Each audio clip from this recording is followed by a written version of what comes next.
Good morning, everybody. Welcome to Rhyme of the Times for the week ending 15th of August 2026. Burnham travels the country bit by bit to elicit the views of Brits. With the land like a fire pit, wildfires across Britain hit, some of them lit by stupid gits, so government transmits a message to tell the halfwits to quit doing it. The moon's orbit blocks the sun, albeit not all of it. 230 fit in an unfit dinghy to pay us an extended visit. Trump outwits Iran with an airport flit. Clacton is like a comedy skit with a parade of misfits and nitwits and the one who won it making an early exit. Prime Minister Burnham this week went on tour, city and town, rich and poor, shore to shore. The King of the North has now arisen and seems quite well disposed to listen, travel in the nation to meet the population, engaging head-on in conversation. What did he learn as PM at the end of the day? Maybe that other things always get in the way. The early release scheme that he inherited consumed much time, as of course it merited. The difference between Starmer and Burnham laid bare in how they responded to the prison nightmare. 2 years ago, Starmer's resolve seemed to dissolve, but Burnham sees a puzzle that has to be solved. A lot of Andy's bandwidth spent trying to decide who should be let out and who stays inside. 2 thieves in 2019 who, when trying to scarper from their crime scene, killed PC Andrew Harper.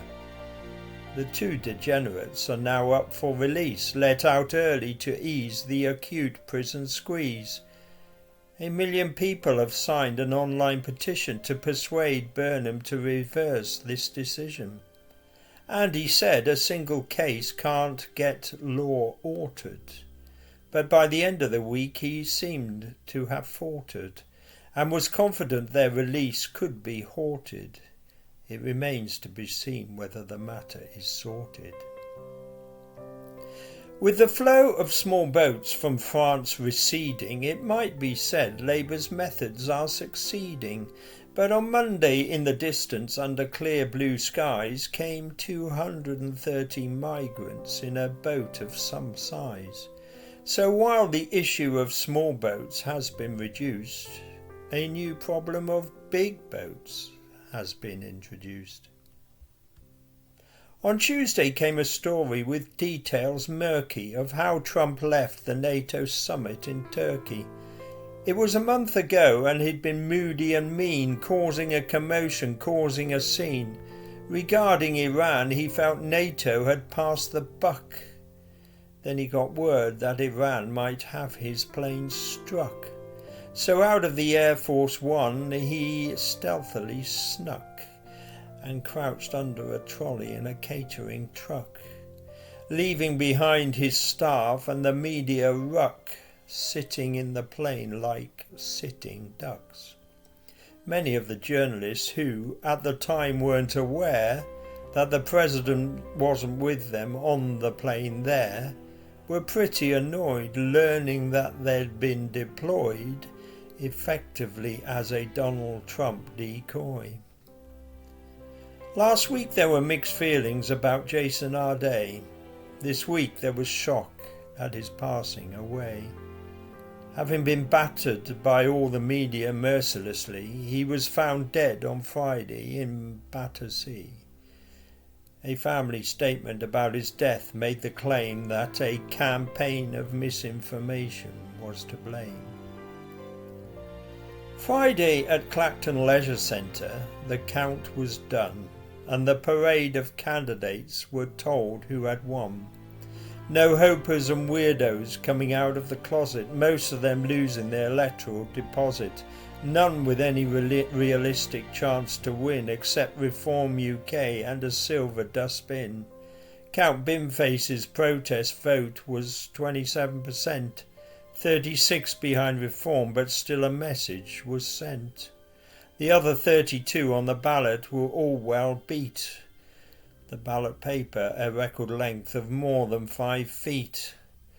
The winner was Farage, but he didn't appear. The exit polls had made the outcome clear. Nige said the threat of disruption at the count meant he wouldn't turn up for the announcement.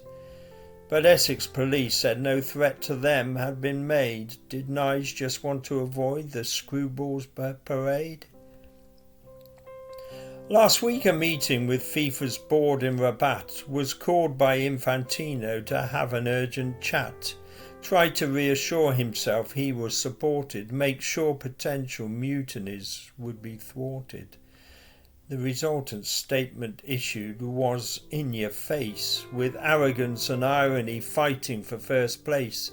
He admitted his financing plan had been a mistake, but then indulged in a preposterous piss take. Said FIFA were united and there'd be no tolerance of attacks on its integrity and good governance. The beleaguered FIFA boss sought more support and persuaded AFCON, or were they just bought? On Tuesday he received Trump's seal of approval, which may help or could hinder Gianni's removal. On Wednesday our skies had barely a cloud, as a near-total solar eclipse had crowds wowed.